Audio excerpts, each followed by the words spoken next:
الشر دعاءه بالخير وكان الإنسان عجولا রব্বুল আলামিন বলেন মানুষ নির্বুদ্ধিতার কারণে কল্যাণকর ভেবে অকল্যাণকর জিনিস আল্লাহ রব্বুল আলামিনের কাছে প্রার্থনা করে, যেমন ভাবে কল্যাণকর প্রার্থনা করা আমাদের উচিত ছিল কিন্তু আমরা তা পালন করি নাই।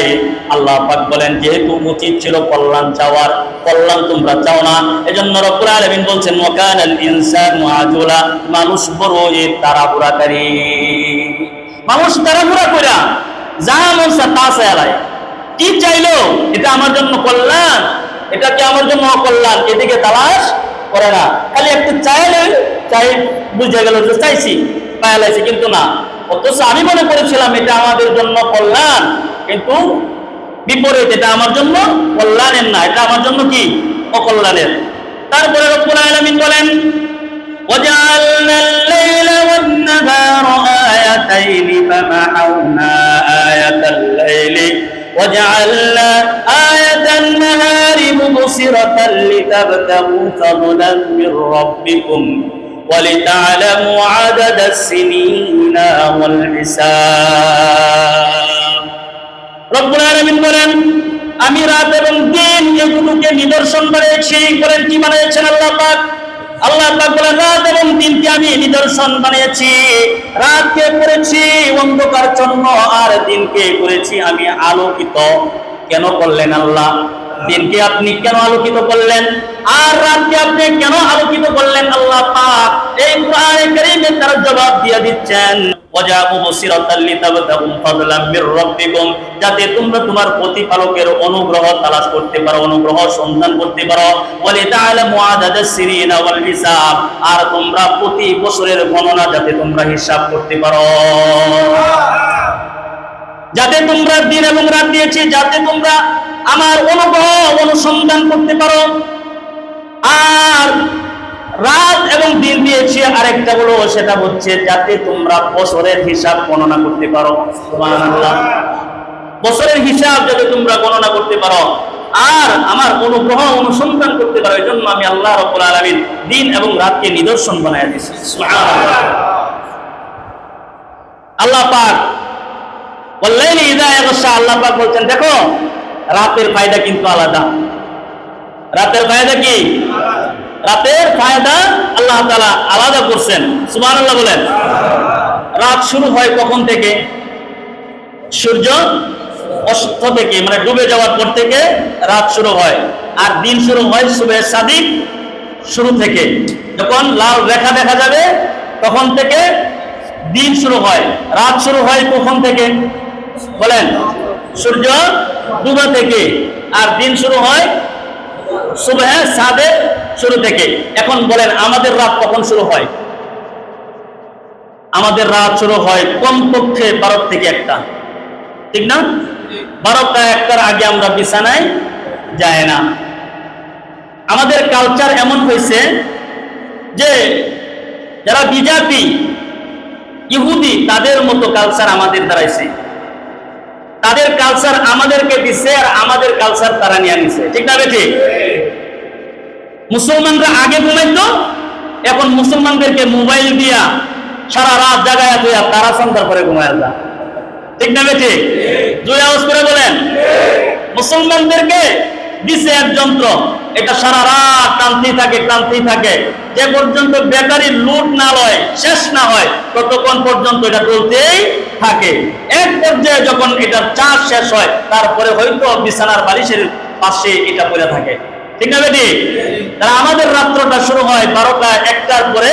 আর ইহুদি খ্রিস্টানরা তারা কিন্তু এশার পরেই ঘুমায় যা, কারণ দেখবেন তাদের রূপ বালাই খুব কম, মুসলমানদের রূপ বালাই বেশি, ঠিক না বেটি?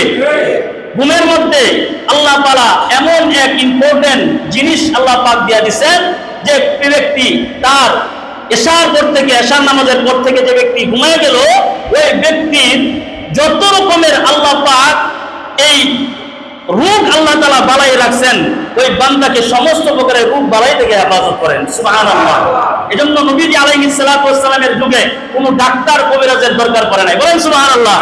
যাও এক কবিরাজ আসছিল কবিরাজি করার জন্য, তার কবিরাজি ছুটে গেছে। কেন? ওই কবিরাজি করতে আসলাম, ডাক্তার আসলাম হইয়া, কিন্তু রোগী না থাকলে ডাক্তারের মূল্য আছে? ওই রোগী যেহেতু নাই, আমি ডাক্তার হয়ে কি করবো? সুবহানাল্লাহ বলেন। তাহলে আমাদের অবস্থা হয়ে গেল, আমাদের রাত শুরু হয় 12টা 1টার পরে। আমাদেরকে রোগ বালাই ধরবে না অন্য কাউকে ধরবে? আমাদেরকে ধরবে। আজকে ইহুদি খ্রিস্টানরা তাদের সমস্ত কালচার আমাদেরকে দিছে, তাদের সিরা প্যান্ট, তাদের সিরা জামা আমাদেরকে দিয়ে দিছে, আমাদের ভালো জামাগুলো বানায় বানায় তারা নিতেছে। কথা কয় না? আপনি বিদেশি কয়জনকে দেখবেন যে সিরা সিরা প্যান্ট পরে আইছে, দেখবেন কি সুকিস হইয়া সুন্দর হইয়া একটা বাংলাদেশে আসে কিনা? কিনা বাংলাদেশে অনেক ফরেনার আসে, কি সুন্দর কি সুন্দর তাদের পোশাক, তাদের ব্যক্তিত্ব ফুটে ওঠে। আর মুসলমানের বাচ্চাদের ব্যক্তিত্ব ফুটে ওঠে, মনে হয় যে মাত্র হিরোইন খায়া উঠে আসছে। জোরে আওয়াজ করে বলেন। এই কালচার গুলো আমাদেরকে দিয়া আমাদের কালচার গুলো নিয়ে গেছে। অথচ রাসূলুল্লাহ সাল্লাল্লাহু আলাইহি ওয়াসাল্লাম রাতটাকে কত গুরুত্ব দিবেন। নবীজি বলতেন যে তোমরা এশার নামাজের আগে খেয়ে নিবে, এশার নামাজের আগে খেয়ে নিবে। কেন? কারণ এশার নামাজ শুরু হওয়ার পরেই, আর এশার নামাজ শুরু হওয়ার আগে 4 রাকাত কি আছে? সুন্নত আছে, এটা তুমি পড়লা। তারপরে এশার নামাজ পড়লা 4 রাকাত, কয় রাকাত হইলো? 8 রাকাত। 2 রাকাত সুন্নত পড়লা, কয় রাকাত? 10 রাকাত। 3 রাকাত বেতর পড়লা, কত রাকাত হইলো? আবার 2 রাকাত নফল পড়লা, কত হইলো? আবার 2 রাকাত সুন্নত পড়লা, কত হইলো? 17 রাকাত। 17 রাকাত আমরা কয়জনে পড়ি? খুব কমই আছি আমরা, ঠিক না বেটি? অথচ তোমরা এশার নামাজের আগে খাওয়া দাওয়া করে বিছানায় যাইবা, এটা রাসূলুল্লাহ সাল্লাল্লাহু আলাইহি ওয়াসাল্লামের সুন্নাত। এশার পরে নবীজি কোনো কথাবার্তা বলতেন না, এটা রাসূল নিষেধ করতেন। কোনো কথাবার্তা নাই, সাথে সাথে নবীজি আলাইহিস সালাতু ওয়াস সালাম তিনি ঘুমিয়ে যাইতেন। কেন ঘুমিয়ে যাইতেন? রাসূলুল্লাহ সাল্লাল্লাহু আলাইহি ওয়াস সালামের একটি হাদিস শুনেন, কত সুন্দর একটা হাদিস। নবী সাল্লাল্লাহু আলাইহি ওয়াসাল্লাম বলছেন, মান আতা ফিরাশাহু ওয়া হুয়া নাওয়া। নবীজি সাল্লাল্লাহু আলাইহি ওয়াসাল্লাম বলছেন, যে ব্যক্তি সে বিছানায় আসলো, ফিরাশা তার বিছানায় আসলো, আই ইয়াকুমা ইউসাল্লি মিনাল লাইল, এবং সে রাতে যখন বিছানায় শুইল, এই নিয়ত করে শুইল যে আজকে রাতে আমি তাহাজ্জুদে, সুবহানাল্লাহ বলেন, আজকে রাতে আমি তাহাজ্জুদে উঠবো, এই নিয়ত করে সে শুইতে গেল। ফাগালাবাতহু আইনা, কিন্তু যে কোনো কারণবশত সে উঠতে পারলো না, তার চোখ সজাগ হইল না, সে ঘুমিয়ে গেল। সুবহানাল্লাহ বলেন। যে কোনো কারণবশত সে উঠতে পারলো না তাহাজ্জুদে, মুয়াজ্জিন সাহেবের আযানের ধ্বনিতে তিনার ঘুম ভাঙলো, উঠতে পারলো না। রাসূল সাল্লাল্লাহু আলাইহি ওয়াসাল্লাম বলেন, হাত্তা আসবাহা মা কুতিবা লাহু মা নাওয়া। সুবহানাল্লাহ বলেন। নবীজি সাল্লাল্লাহু আলাইহি ওয়াসাল্লাম বলছেন, সে যে ঘুম থেকে উঠতে পারলো না, নিয়ত করলো, এজন্য সারা রাত তাহাজ্জুদ পড়ার সময় পরিমাণ সওয়াব আল্লাহ তাআলা তাকে দান করবেন। প্রশ্ন আসতে পারে, নিয়ত করে তো ঘুমাইলো, উঠতে যে পারলো না, উঠতে পারলো না কেন? নবীজি তার জবাব দিয়েছেন। নবীজি বলেন, ওয়া কানা নাওমুহু সাদাকাতুন আলাইহি মির রাব্বি, এই ঘুমটা আল্লাহ পাক তাকে হাদিয়া হিসেবে দান করেছেন। ঘুমটা কি? ঘুমটা আল্লাহ পাক তাকে হাদিয়া হিসেবে দান করছেন। যদি সে ইশার নামাজের পরে নামাজ পড়ে যদি সে ঘুমায়া যায়, আর সে যদি এই নিয়তটা করে উঠতে পারলো না, তাহাজ্জুদের সওয়াব দান করলো, আর ঘুমটাকে আল্লাহ হাদিয়া হিসেবে তাকে বান্দাকে দান করলেন। সুবহানাল্লাহ। রাতের এত ফজিলত কেন? শুনেন, রাতের বেলা, দিনের বেলা আল্লাহকে ডাকার অনেক মানুষ আছে, আল্লাহকে ডাকার মানুষের অভাব নাই। রাতের বেলা আল্লাহকে ডাকার মানুষের বলেন, দিনের বেলা আল্লাহ তাআলাকে ডাকার মতো অনেক মানুষ আল্লাহর জমিনে আছে, কিন্তু রাতের বেলা আল্লাহ তাআলাকে ডাকার মতো মানুষ অভাব আছে। রাতের বেলা সবাই মালিককে ডাকতে পারে না, ঠিক না বেটে? রাতের বেলা সবাই আল্লাহ তাআলাকে ডাকতে পারে না। এজন্য রাসূল সাল্লাল্লাহু আলাইহি ওয়াসাল্লাম বলছেন, রাত হলো এত দামি, রাতের গভীরে যেমন সব চতুর্দিক যখন ঘিরে যায়, সব অন্ধকার ছন্ন হয়ে যায়, কোনো কিছু দেখা যায় না। মানুষ তার বডির ভিতরেও সব কিছু ভিতরে অন্ধকার, কিছু দেখা যায় না। রাতের আধারে যখন বান্দা যখন তার মালিকের সামনে দাঁড়ায়, অন্ধকার ছন্ন অবস্থায় দাঁড়ায়, তখন আল্লাহ পাকের প্রেমের তাজাল্লি আর তার মনের তাজাল্লি আল্লাহ পাকে করে দেয়। তখন আল্লাহ পাক অন্তরটাকে আল্লাহ তাআলা এক বানায় দেয়। তখন সে রবের সামনে এত সুন্দরভাবে দাঁড়ায়, মনে হয় যেন সে মালিককে বছরের পর বছর ধরে খুঁজতেছে। সুবহানাল্লাহ। আল্লাহ আল্লাহ তাআলা বলেন, দিনের দরজা আমি আল্লাহ পাক ফেরেশতাদেরকে দিয়ে খোলাই। আল্লাহু আকবার বলেন। দিনের দরজা আমি আল্লাহ পাক ফেরেশতাদেরকে দিয়ে খোলাই, আর রাতের দরজা আমি আল্লাহ পাক নিজের কুদরতি হাতে খুলে দেই। দিনের বেলায় ফেরেশতাদেরকে বলে, ও ফেরেশতারা, আকাশের সব দরজা খুলে দে। রাত যখন গভীর হয় তখন আমি আল্লাহ পাক প্রথম আসমানে সমস্ত দরজা বান্দার জন্য আমি খুলিয়া দেই। তখন রাতের বেলা মালিক ডাকতে থাকে, আলা মিন মুস্তাগফিরিন ফাগফির লাহু, আলা মিন মুস্তারজিদিন ফারযুকহু, আলা কাযা আলা কাযা হাত্তা ইয়াতলু আল ফজর। আল্লাহু আকবার বলেন। আল্লাহ তাআলা তখন সমস্ত দরজা, রাতের দরজাগুলো খুইলা ডাকতে থাকে, ও বান্দা, কে আসো বিপদগ্রস্ত, আমার কাছে তোমার বিপদের কথা বলো, আমি তোমার বিপদ দূর করে দেব। কে আসো এমন গুনাহ করে আসতো আমার কাছে, গুনার জন্য অনুতপ্ত হও, তোমার গুনাহ আমি আল্লাহ ক্ষমা করে দিব। কে এমন আসো যে তুমি অসুস্থতা হইয়া তুমি কান্নাকাটি করো, দুনিয়ার মানুষের কাছে হাত পাতো, আমাকে একটু সাহায্য করো, আমাকে একটু সাহায্য করো, বারবার কাঁদতে থাকো। এই সাহায্যটা যদি রাতের আধারে তুমি যখন ওইটা দরজা তো আমি মালিক খুলিয়া দেই, ওই মুহূর্তে মানুষের কাছে যেমন তুমি হাত পাইতা চাও, ওইভাবে বিনয়ের সুরে রাতের বেলা তুমিও যদি আমার কাছে কাঁদতে পারো, আমি রব্বুল আলামিন তোমার সমস্ত অসুস্থতা দূরীভূত কইরা সাথে সাথে সুস্থতা বানায়া দিমু। আল্লাহ পাক বান্দাকে ডাকতে থাকে, হে বান্দা,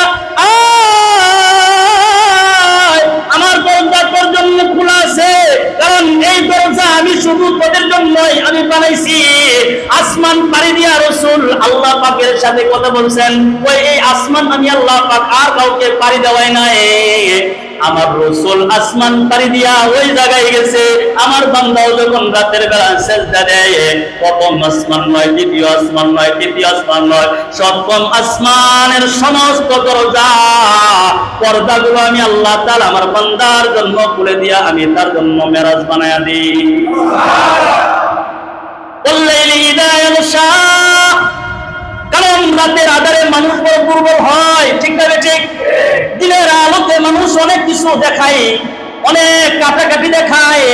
রাতের বেলায় অনেক বড় ধন সম্পদশালী, অনেক বড় দামি একজন নেতা, এমপি, মন্ত্রী, ব্যারিস্টার, উকিল, অনেক দামি, কিন্তু রাতের বেলা যখন একা একা চলে তখন নিজেকে অনেক দুর্বল মনে করে, ঠিক না? রাত্রে যখন সে ঘুমাইতে যায় নিজেকে দুর্বল মনে করে। কেন দুর্বল মনে করে? ওই রাত চতুর্দিক দিয়া আবরণ করে দেয়, সব দেখা যায় না, অন্ধকার হয়ে যায়। অন্ধকারের ভিতরে কি না কি হয়ে যায় বলা যায় না, কে কোন দিক থেকে আমাকে আক্রমণ করে এটা বলা যায় না। রব্বুল আলামিন বলেন, রাতের বেলা সব মানুষ দুর্বল, সব মানুষ দুর্বল হইয়া বিছানায় যায়। আমি আল্লাহ তাআলা রাতের আধারে মানুষকে কেন দুর্বল বানাইছি জানো? আল্লাহ তাআলা বলেন, এই জন্য আমি দুর্বল বানাইছি। মানুষ সারাদিন কাম কইরা কষ্ট কইরা যখন সে রাত্রে নিরে ফিরে বাড়ি ফিরে, তখন তার শরীরটা দুর্বল হয়। দুর্বল শরীরে ঘুমও বেশি হয়।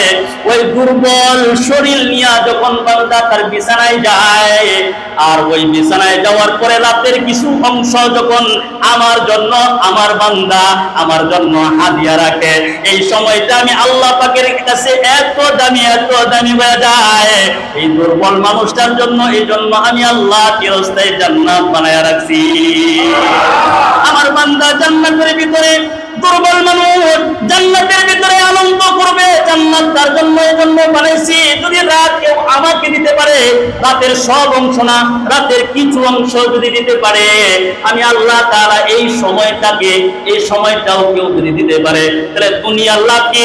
ওই দুনিয়াতে আল্লাহ রাব্বুল আলামিন বলেন, আমি আল্লাহ পাক তাকে আল্লাহর ওলি না বানায়া মরণ দিব না।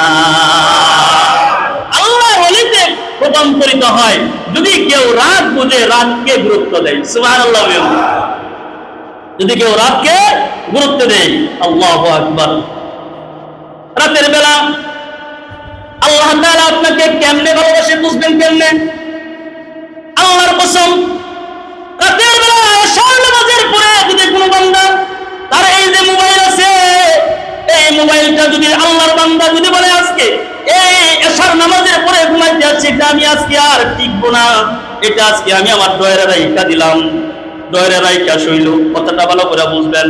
হাতের মধ্যে নেই নাই, ডয়ের মধ্যে রাইখা দিল, সারা রাত চলে গেল, মোবাইল সে হাতের মধ্যে লয় নাই। সুবহানাল্লাহ বলেন। রাতের বেলা মোবাইলটা তার হাতের মধ্যে কখন সে লয় নাই, রাতের বেলা সে ঘুমিয়ে গেছে।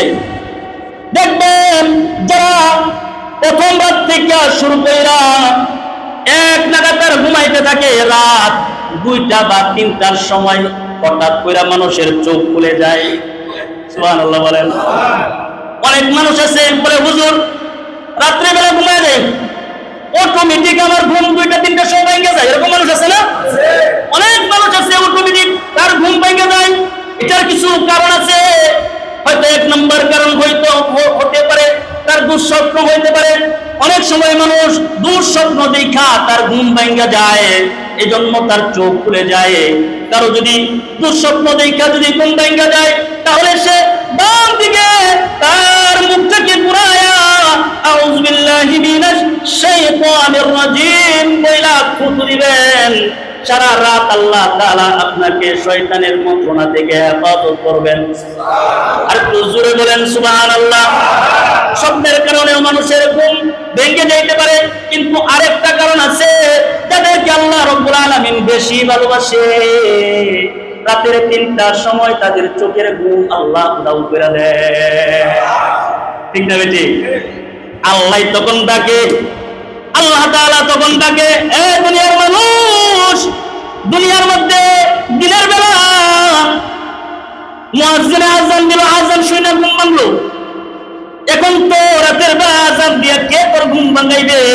আমি আল্লাহ নিজে আইছি, আমার কুদরতি হাত তোর মাথায় বুলাইয়া দিলাম, বান্দা উইঠা যা, উইঠা যা, উইঠা যা। আল্লাহ পাক নিজের হাতটা বুলাইয়া দিয়া বান্দারে উঠাইয়া দেয়, বান্দারে আমি তোরে উঠাইছি, আমি তোরে ভালোবাসি। আব্দুল্লাহ ইবনুল মুবারক রাহমাতুল্লাহি আলাইহি তিনি রাতের বেলা ঘোরাঘুরি করতেন, রাতের বেলা মানুষের অবস্থা দেখতেন। একদিন রাতের বেলা হযরত আব্দুল্লাহ ইবনুল মুবারক রাতের বেলায় ঘুরতেছে, ঘুরতেছে, হঠাৎ করে এক রজনী গন্ধা ঘর থেকে আওয়াজ বের হয়ে আসছে। কেমন আওয়াজ? আওয়াজের মধ্যে বলতেছে, আল্লাহ যে ভালোবাসাটা তুমি আমাকে দান করছো, এই ভালোবাসাটা গোটা এলাকার মানুষকে তুমি দান করে দাও। আব্দুল্লাহ ইবনে মুবারক রাহমাতুল্লাহি আলাইহি অবাক হয়ে গেছে, চমকে গেছে। এত গভীর রজনীতে রাতের নিশীথে কে এইভাবে আল্লাহকে ডাকে? আল্লাহু আকবার বলে। কে এমন আল্লাহর গোলাম যে আল্লাহ তাআলাকে ডাক দেয়? কে এইভাবে যখন ডাক দেয়, আব্দুল্লাহ ইবনুল মুবারক তার কণ্ঠ শুনি না, কাছাকাছি চুপি চুপি গিয়া বলে, কে তুমি? আল্লাহ তাআলাকে তুমি ডাক দাও। একজন মহিলার আওয়াজ ভেসে আসে, মহিলা বলতেছে, আল্লাহ যে ভালোবাসাটা তুমি আমারে দিছো, ওই ভালোবাসাটা আমার এলাকার মহল্লার সবাইরে দিয়া দাও। আব্দুল্লাহ ইবনুল মুবারক রাহমাতুল্লাহি আলাইহি বলে, ও বোন, আল্লাহ পাক তোমাকে ভালোবাসে এইটা তুমি কেমনে জানো? ওই আমি এটা জানি, আল্লাহ আমারে বুঝাইয়া দিছে। সুবহানাল্লাহ। আল্লাহ তোমারে কেমনে বুঝাইয়া দিছে? রাতের বেলা সব মানুষ যখন বালিশের মধ্যে মাথা দিয়ে ঘুমিয়ে যায়, আমার মালিক আমাকে আমার মাথাটা বালিশের মধ্যে দেয় না, তার কুদরতি পায়ের মধ্যে লাগাইয়া দেয়। আমি আমার মালিকের কুদরতি পায়ের মধ্যে আমি সেজদা দেই, কারণ আল্লাহ পাক যারে ভালোবাসে তারে সেজদা দেওয়ার তৌফিক দান করে। আল্লাহ পাক যারে ভালোবাসে তারে আল্লাহ পাক রাত্রে জাগায়া দেয়। আমার মতো মানুষকে আল্লাহ পাক যদি ভালো নাই বাসতো, রাতের বেলা আমাকে উঠায়া দিত না। এতে বুঝছি আল্লাহ পাক আমারে ভালোবাসে। আল্লাহ যেহেতু আমাকে তাহাজ্জুদ পড়ার মতো অবস্থান দান করছে, এই অবস্থানটা যেন আমার এলাকার সবাইকে আমার মালিক দান করে। রাতের এত দাম, এজন্যই রাতকে আল্লাহ তাআলা দামি বানাইছেন। আল্লাহ পাক শুধু রাত্রকে ঘুমানোর জন্য বানাই নাই, আল্লাহ তাআলা এই রাতকে ইবাদতের জন্য বানাইছেন। সুবহানাল্লাহ। রাতের বেলা দুর্বল মানুষের জন্য আল্লাহ তাআলা রাত দিয়েছেন। দুর্বল মানুষগুলো দিনের বেলায় সামনাসামনি কথা বলতে পারে না, ঠিক আছে? ঠিক। কোন দুর্বল মানুষ কোন চেয়ারম্যানের সামনে, কোন এমপির সামনে, কোন মন্ত্রীর সামনে, কোন প্রেসিডেন্টের সামনে কথা বলতে পারে না, ঠিক না? ঠিক।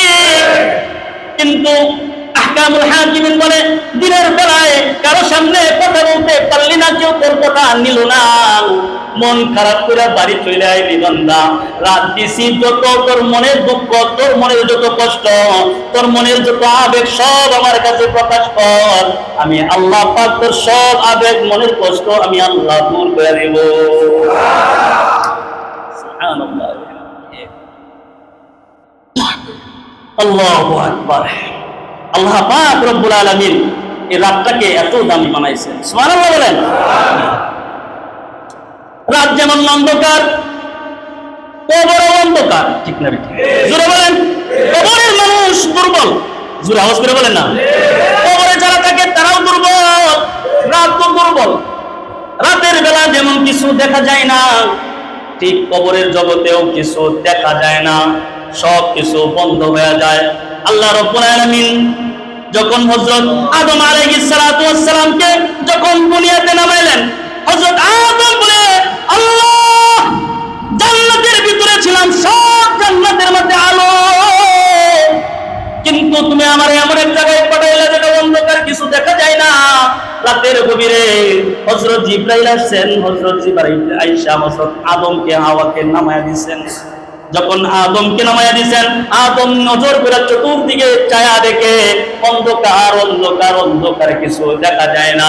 কারণ রাত সে প্রথম দেখছে, জিন্দেগিতে কোনোদিন রাত সে দেখে নাই, এটা প্রথম তার রাত।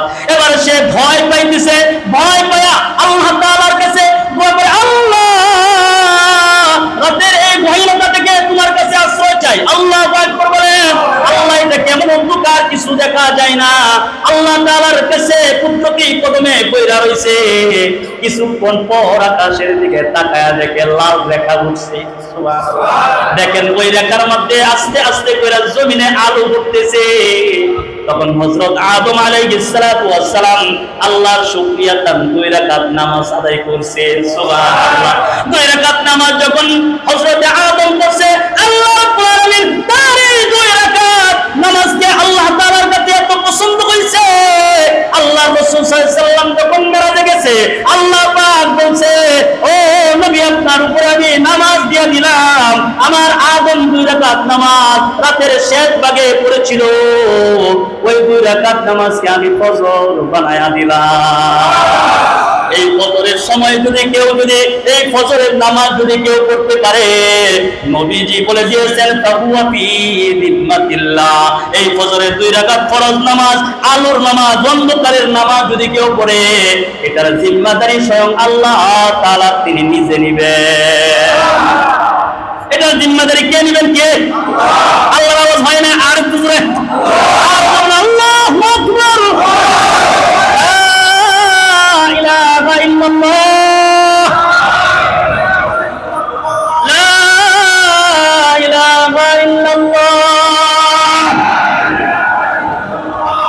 যদি কোনো মানুষ যদি এই রাতের অন্ধকারের ফজরের নামাজ যদি কোনো মানুষ পড়তে পারে, রাসূল বলেন তার কবরটা আল্লাহ তাআলা আলোকিত আলোকিত বানায়া দিবে।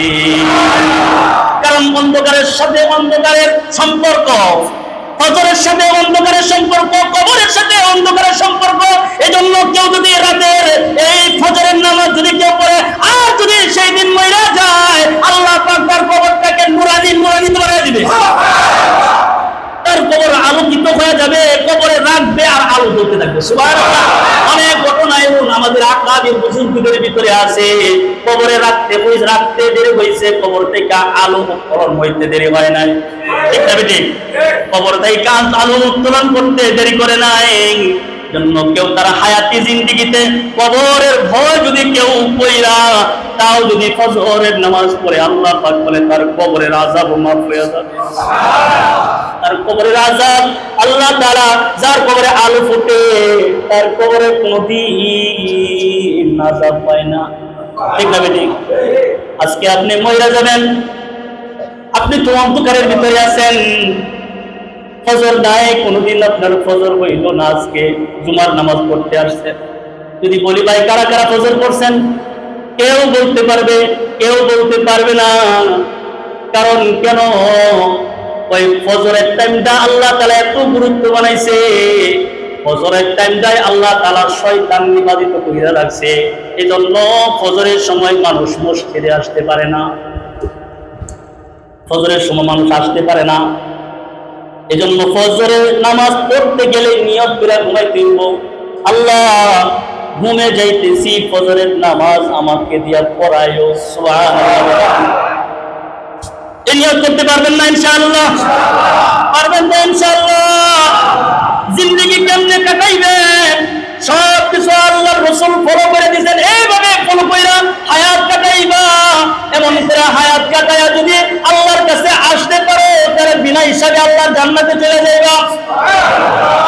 তুই মরিলে কান্দিবে কয়জন? ঠিক না বেটি? তুই মরিলে কান্দিবে কয়জন?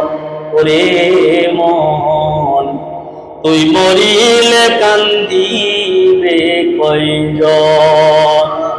যখন আন্ধার ঘরে শোয়াইবে, মাটির দেহ মাটি খাবে।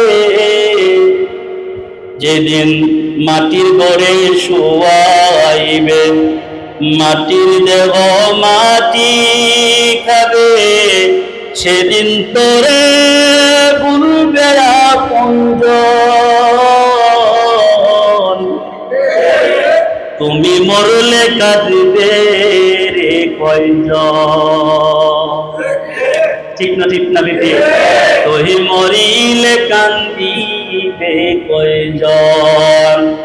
ভাই বন্ধু আপন যারা কিছুদিন কাঁদিবে তারা, এ দুনিয়ার খোলা বলে তারাও একদিন যাবে বলে। ঠিক না বেটি? ছিন্ন হবে মায়ারি বন্ধন,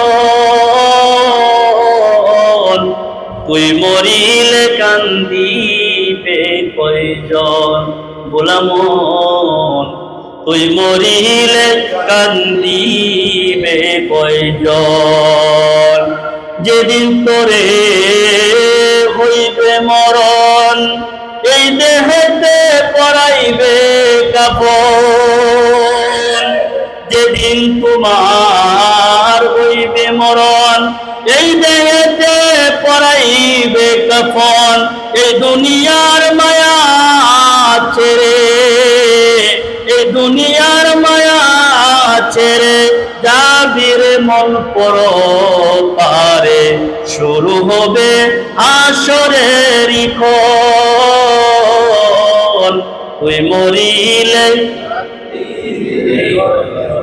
ওরে মন, তুই মরিলে কান্দিবে কয়জন?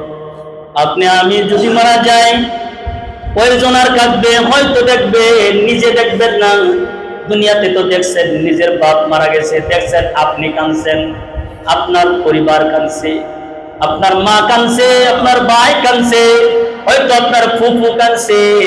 এতটুকুনি 4-5 জন হয়তো তারা ডাক ঢুকুর পায়রা কাঁদছে, এতটুকুনি কাঁদছে।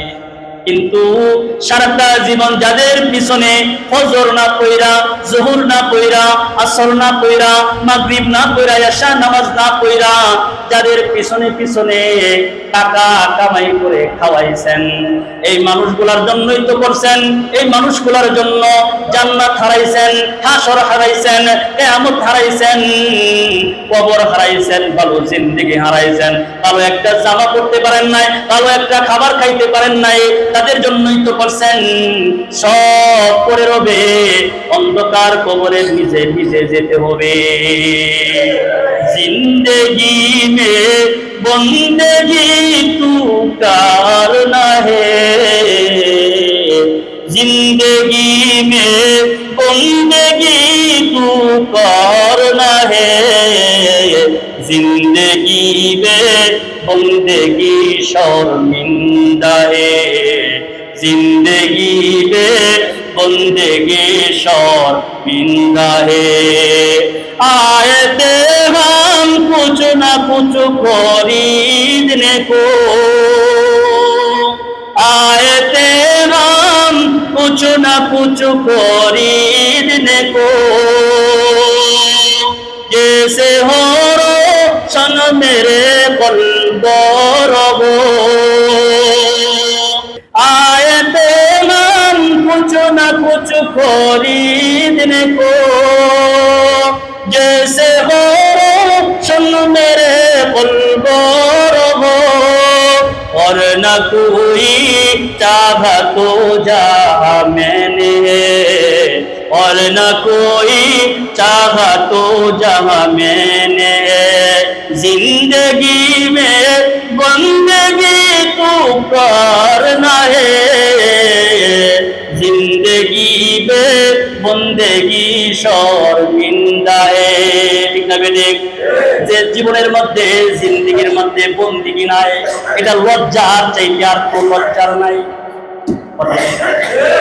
যার জিন্দেগির মধ্যে কোনো ইবাদত নাই, যার জিন্দেগির মধ্যে রোজা নাই, হজ যাকাত নাই, সুবহানাল্লাহ নাই, আলহামদুলিল্লাহ নাই, যার জিন্দেগির ভিতরে আল্লাহ আল্লাহ নাই, যার জিন্দেগির ভিতরে 5 ওয়াক্ত নামাজ নাই, এর জিন্দেগি কুত্তার জীবন ভালো, কুত্তার চাইতে ওর জীবন আরো নিকৃষ্ট হয়ে গেছে। জোরে আওয়াজ করে বলেন, কথা বলেন, ঠিক না বেঠিক?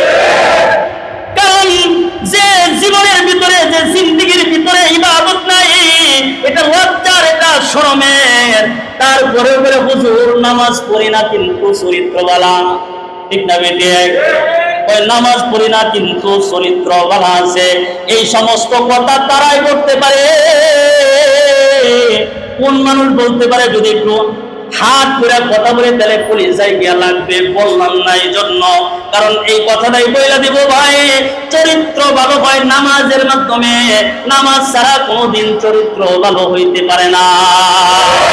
কেউ যদি বলে যে আমার চরিত্র ভালো, আল্লাহর কসম করে বলবো ওর মতো বেচরিত্র আল্লাহর জমিনে একটাও নাই। কারণ সে তো নামাজকে অস্বীকার করলো।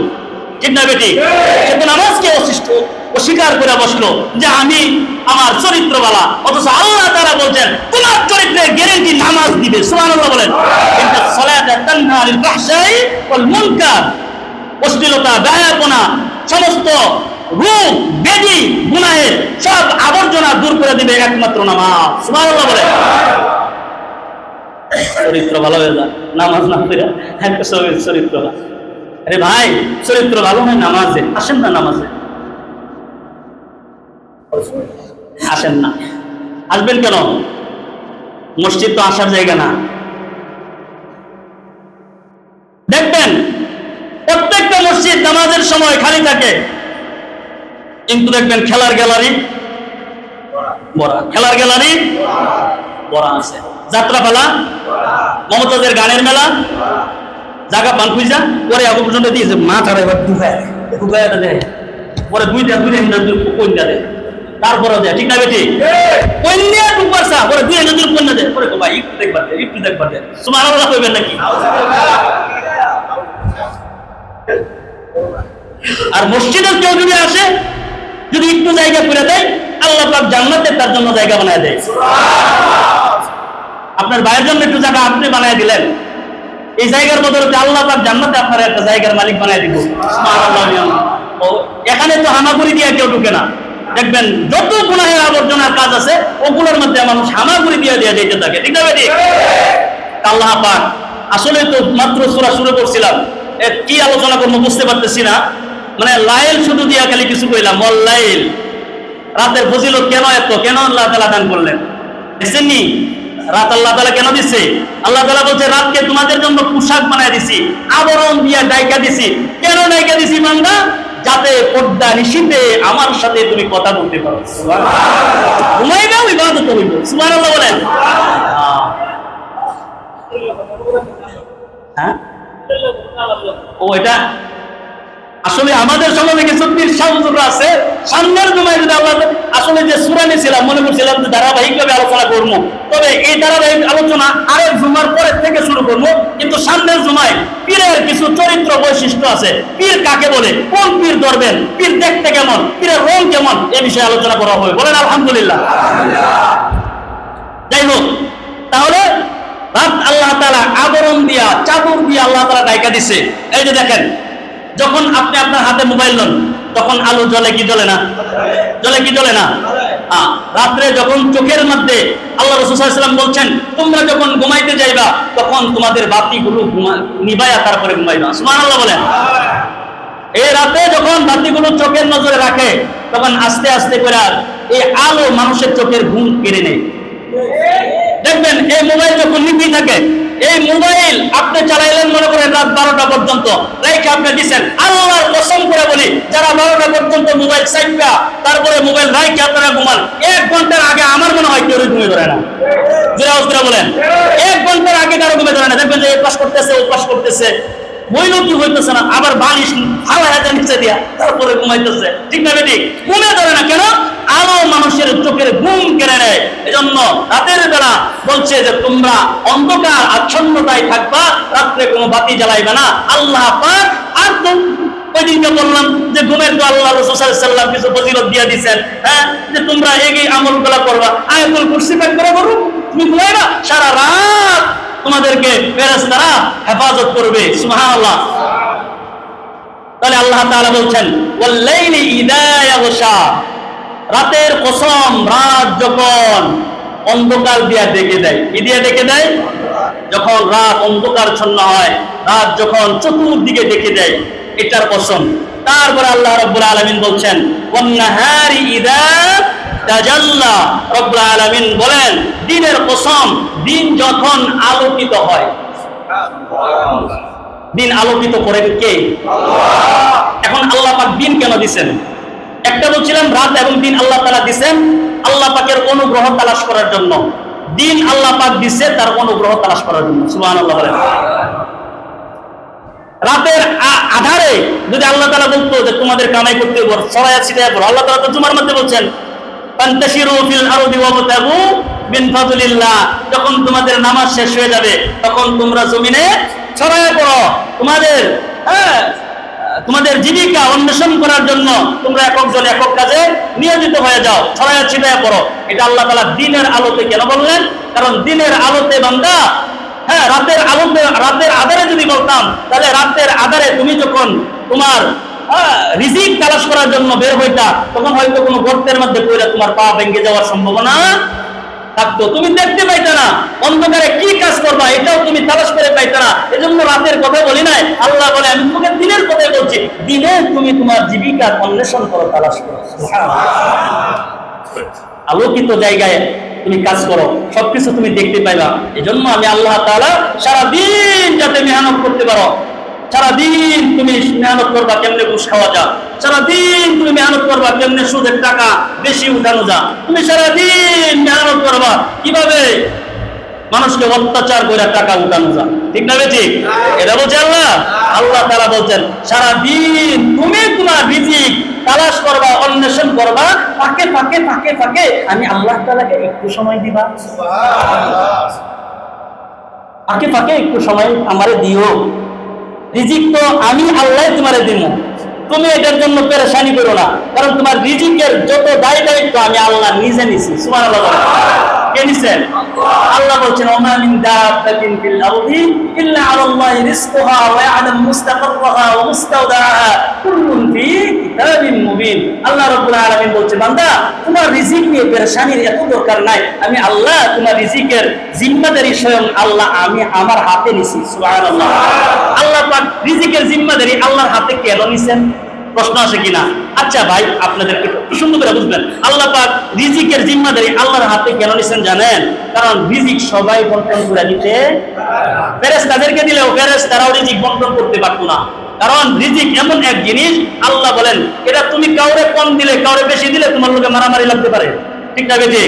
মেম্বারে যদি কাউরে যদি 10 কেজির চাউলের যদি একটা কাপ দেয় আর আরেকজন যদি 2 কেজি চাউলের কাপ দেয়, তাহলে মেম্বারে কইব মেম্বার কি তোরে এমনি হাওয়ার উপরে বানাইছ না? তারে 2 কেজি দিলে আমারে 5 কেজি, তারে দিলে 5 কেজি, আমারে দিলে 2 কেজি। কথা বলেন ঠিক না বেটি? তাহলে বসাবসি লাগতো কিনা, মারামারি লাগতো কিনা? আল্লাহ তাআলা বলছেন আমার হাতে নিছি, বান্দার কোনো ইখতিয়ার নাই। এই বান্দা রিকশা চালাইবি, এটা লিখে রাখছি তোর তকদিরে, রিকশা চালা। সুবহানাল্লাহ। এই বান্দা ভ্যান চালাইবি, ভ্যান তুই চালাবি। এই বান্দা তার জুতা তুই টানবি, এটা তোরে দিয়ে বানাইছি। সুবহানাল্লাহ বলেন। মানে আমি যদি বলি আমি আজকে থেকে তুমি আমার জুতা টানবা, তো হুজুরের সাহস কত বড়, আমারে দিয়া জুতা টানা, ঠিক না বেটি? কিন্তু আল্লাহ যখন জুতা নিয়ে টানা, তখন আল্লাহর উপরে কোনো অভিযোগ কেন? আল্লাহ বলে আমার হাতে রেখে দিছি, অভিযোগ করার মতো কিছু নাই। সুবহানাল্লাহ। আল্লাহু আকবার। তাহলে রিজিকের একমাত্র মালিক ভরসা তিনি কে? আরেকটু জোরে বলেন কে?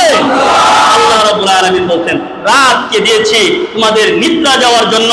আল্লাহ তাআলা এই কথাটাও বলেছেন ওয়াজআলনা নাওমাকুম সুবাতা ওয়াজআলনাল লাইলা লিবাসা। আল্লাহ বলছেন আমি পোশাক বানাইছি রাতকে।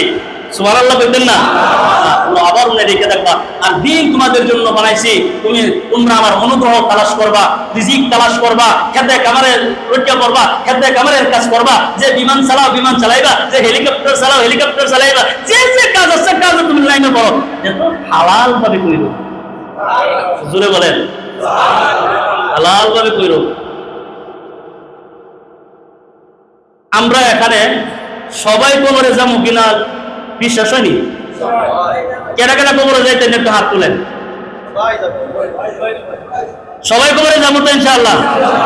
সবাই যদি কবরে যাইবার চান আজকে থেকে নিয়ত করবেন কোনদিন সুদি কারবারি করবেন না। এরকম লোক আছেন না সুদ খান? এখানে কেউ আছেন যে সুদ খান? হাত তোলেন, উপরে হাত তোলেন, হাত তোলেন, হাত উপরে দেন, সবাই হাত তোলেন। আরে ডরাইতেছেন কি? হাত তোলেন, আমি উড়াইছি। নারায়ে তাকবীর, নারায়ে তাকবীর। আজকে থেকে নিয়ত হচ্ছে আমরা কোনদিন সুদের কারবারি করব? করবেন সুদের কারবারি? করবেন কোনদিন? আল্লাহ পাক কবুল করে বলেন আমিন। হ্যাঁ এটি আমারে দিদি ভাই। আল্লাহ পাক মাফ করুন, আমিন। আল্লাহ পাক আমাদের সকলকে বুঝার মতো তৌফিক দান